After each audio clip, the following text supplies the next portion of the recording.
It was slow at first. Gentle. Testing. Like he was giving me a chance to stop it before it began. I didn't. My body reacted before my mind could catch up. My hand found his neck. His lips deepened. There was no plan, no decision. Just years of emptiness spilling into one night. He pulled me onto his lap, his hands on my waist. My breath caught. I knew every second was a mistake, but I couldn't stop. His touch made me feel alive again, like a woman, not just a mother or a ghost in an old house. His mouth found my collarbone, and I arched into him, feeling the rush of something dangerous, forbidden, thrilling.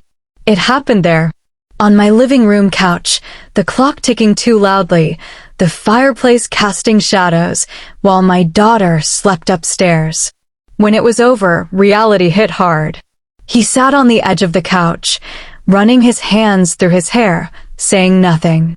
I wrapped myself in the throw blanket, staring at the floor. Neither of us knew what to say.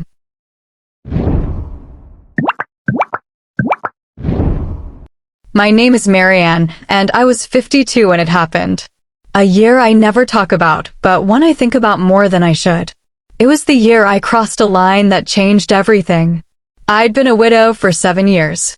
My husband John died quietly, the way kind men sometimes do, too soon and without warning. After that, my life flattened into a quiet routine. Mornings with tea and silence.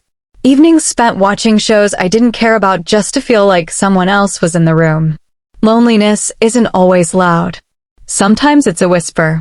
It starts small, an empty bed, a quiet dinner, laughter coming from other people's homes.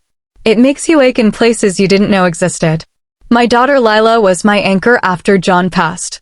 She was bright, ambitious, and newly in love with Daniel, her college sweetheart.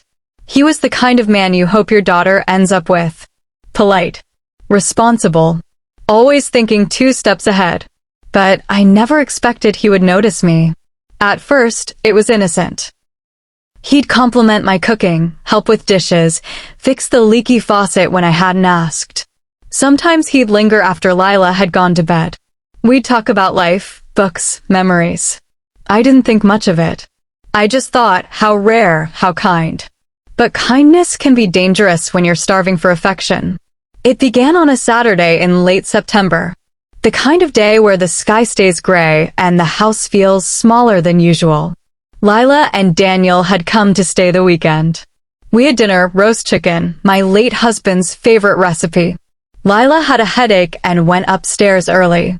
Daniel offered to stay up and help clean up.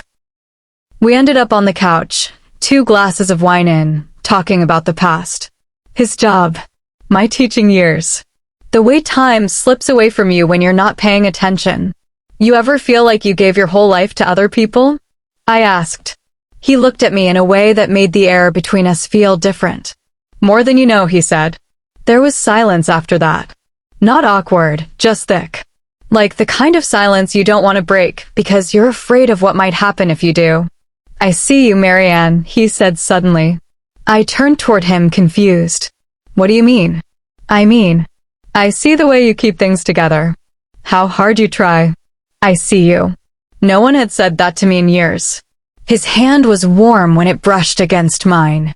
I should have pulled away. I should have laughed it off. But I didn't. I looked into his eyes and saw something I hadn't seen in a long time, desire. And then he kissed me. It was slow at first. Gentle. Testing. Like he was giving me a chance to stop it before it began. I didn't. My body reacted before my mind could catch up. My hand found his neck. His lips deepened. There was no plan, no decision. Just years of emptiness spilling into one night. He pulled me onto his lap, his hands on my waist. My breath caught. I knew every second was a mistake, but I couldn't stop. His touch made me feel alive again, like a woman, not just a mother or a ghost in an old house. His mouth found my collarbone, and I arched into him, feeling the rush of something dangerous, forbidden, thrilling. It happened there, on my living room couch, the clock ticking too loudly, the fireplace casting shadows, while my daughter slept upstairs. When it was over, reality hit hard. He sat on the edge of the couch, running his hands through his hair, saying nothing. I wrapped myself in the throw blanket, staring at the floor. Neither of us knew what to say. The next morning, he left early. Lila stayed to help clean, chatting about baby names and vacation plans like nothing had happened. Meanwhile, I was trying to stop my hands from shaking. They stopped visiting as often after that. Lila said he was distant, always busy. She asked me if I noticed anything. I lied and said no. Of course I noticed. He was unraveling. And so was I. Weeks turned into months. I saw them again only once, Christmas Eve. Lila was glowing with happiness, unaware. Daniel barely looked at me. I caught him standing alone outside in the snow, hands in his pockets, guilt written all over his face. We never spoke about that night, but it followed us. It lived between us like a secret shadow. Some mistakes stay quiet. They don't scream. They whisper to you when you're alone. They follow you through holidays and birthdays, through family dinners and baby showers. I live with that now. Because I did it. I did it with my son-in-law. And nothing in my world has been the same since. But the story didn't end there. A few months after that night, I got a call from Lila. Her voice sounded off, cheerful on the surface, but I've been her mother long enough to hear what she tries to hide. Daniel's been distant, she said. He doesn't touch me anymore. Doesn't talk to me the way he used to. Mom, do you think he's cheating? My heart stopped. I swallowed hard and tried to stay steady. Maybe he's just stressed. She sighed. Maybe. But I could hear the doubt planting roots in her. A week later, Lila showed up at my house unannounced. Her eyes were red, like she'd been crying in the car. She walked into the kitchen, dropped her purse on the counter, and said, "Daniel admitted something." My chest tightened. I felt like the floor had been pulled out from beneath me. He told me he made a mistake, she said. That he betrayed me, but he wouldn't tell me who. I stood frozen, gripping the edge of the counter so hard my fingers went numb. Did he say anything else? She shook her head. No. But he said it happened once. Just once. He was crying. And part of me, I want to forgive him. But the other part, I want to know who she is. I couldn't speak. My throat closed up. My mind screamed every reason to stay silent. But guilt is a loud thing, even when you don't give it a voice. I think it was someone I know, Lila whispered. Maybe even someone in the family. She stared at me. For a moment, I thought she knew. I thought maybe something in my expression gave me away. But then she looked down, her voice softening. Mom, I just need to know the truth. I wanted to tell her. I wanted to fall to my knees and confess everything. But what would it fix?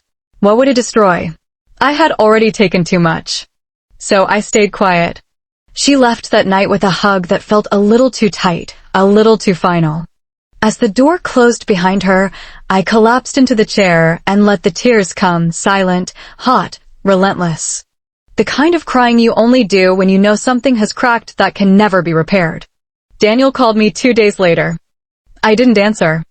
I haven't answered since. Lila and Daniel eventually separated, though she never told me exactly why. She moved in with a friend for a while. Then, a few months later, she showed up again, with a toddler on her hip. A little girl named Ava, with her father's eyes. My granddaughter. The first time I held her, she wrapped her fingers around mine like she knew me already. And in that moment, I felt both the deepest love and the deepest shame I've ever known. You see, stories like this don't end clean. They don't wrap up with apologies and forgiveness. They just live inside you. Quietly. Permanently. Like a scar under your skin.